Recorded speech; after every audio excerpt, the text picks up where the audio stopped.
Bonjour, bienvenue dans cette nouvelle vidéo des astuces de Fred. Aujourd'hui, nous allons voir pourquoi la plupart des médecins, des scientifiques et des religions déconseillent aux gens d'aller voir des thérapeutes holistiques ou des magnétiseurs comme moi.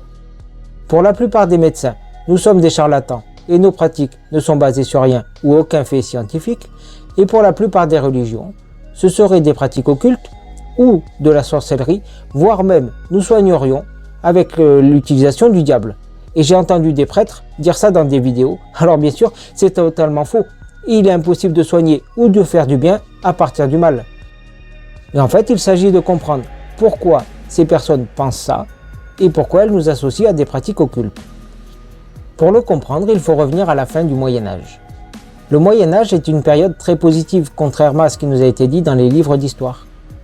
C'est durant le Moyen-Âge qu'ont été construites la plupart des chapelles, églises, cathédrales et monastères, en utilisant la géométrie sacrée et l'art des tracés régulateurs, la femme était considérée à l'égal de l'homme, il y avait des confréries de chevalerie, et l'Église catholique, durant cette période, a inventé les universités, la méthode de la scolastique pour débattre d'un sujet, et imposé l'avocat de défense pour les criminels et les coupables.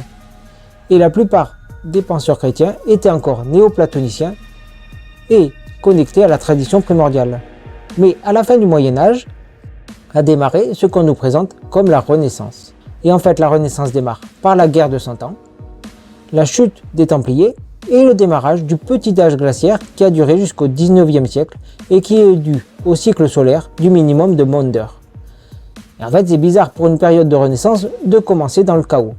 Mais la Renaissance est paradoxale à plus d'un titre. Il y a bien sûr eu une survivance des savoirs traditionnels au travers de figures comme Dante, Paracels ou Newton qui étaient en même temps physiciens et alchimistes, mais le courant majoritaire a été à une rationalité croissante. Bien sûr, durant la Renaissance, il y a eu l'émergence et la divulgation massive des ouvrages grecs et des penseurs grecs, mais cela n'avait jamais été perdu durant le Moyen-Âge, et il y a eu une mode de l'architecture gréco-romaine.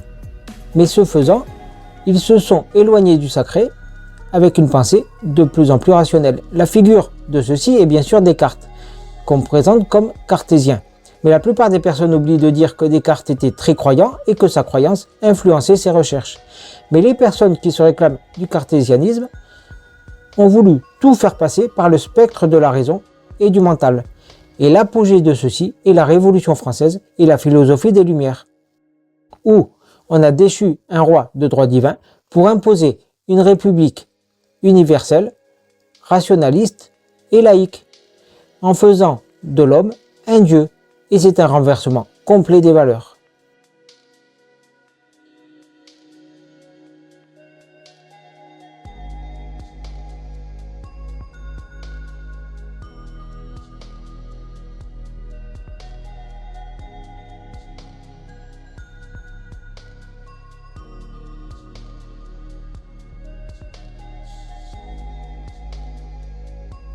Et depuis, la science continue dans cette lignée complètement matérialiste en pensant tout comprendre par la raison et la matière. Et l'Église catholique et les églises protestantes ont suivi la même ligne en Europe. Alors pour l'Église orthodoxe en Orient, c'est différent. Mais pour l'Église catholique et l'Église protestante, elles ont été influencées par cette pensée rationaliste. Et durant l'Inquisition, qui est bien à la Renaissance et pas du tout au Moyen-Âge, il faut arrêter de croire que l'Inquisition et la chasse aux sorcières est au Moyen-Âge. C'est bien durant la Renaissance, et l'Inquisition ne s'est finie en Espagne qu'au 19e siècle, ont commencé à persécuter tout ce qu'ils ont appelé sorciers et sorcières, qui étaient en fait des thérapeutes, qui ont conservé des savoir-faire traditionnels issus des religions dites païennes. Et c'est pour ça que l'Église a cru que c'était des savoirs diaboliques, parce que c'était païen. Mais en fait, c'était des méthodes et des thérapies qui étaient connues depuis la nuit des temps. Et l'Église s'est mise à les pourchasser. Alors ce n'est pas en France qu'il y a eu le plus de sorcières et de sorciers qui ont été brûlés ou tués, mais ce sont dans les pays protestants et anglicans, comme l'Allemagne, les Pays-Bas et aussi les États-Unis. L'Inquisition a été aussi très forte en Espagne. Et le paroxysme de cette pensée rationaliste pour l'Église catholique est Vatican II, où le rite traditionnel de la messe a été abandonné, La messe n'était plus en latin mais dans les langues vernaculaires, et le prêtre qui avant était tourné vers l'Orient s'est tourné vers l'Occident. Mais là aussi c'est un renversement complet des valeurs. Le chemin de croix dans les églises et les chapelles a été inversé, au mépris total des règles de circulation énergétique qui avaient été établies par les bâtisseurs de ces bâtiments. Et donc on voit bien que autant les scientifiques que l'Église se sont tournés de plus en plus vers le matérialisme et la rationalité.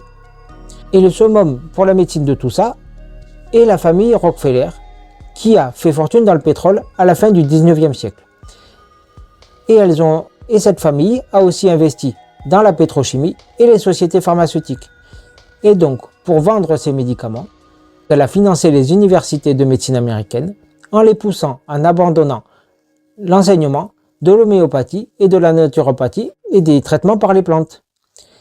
Cela a mis plusieurs années, mais au final, à la fin de la Seconde Guerre mondiale, quasiment toutes les universités de médecine enseignaient la seule existence du corps-matière et les traitements par la médecine allopathique et les traitements pharmaceutiques.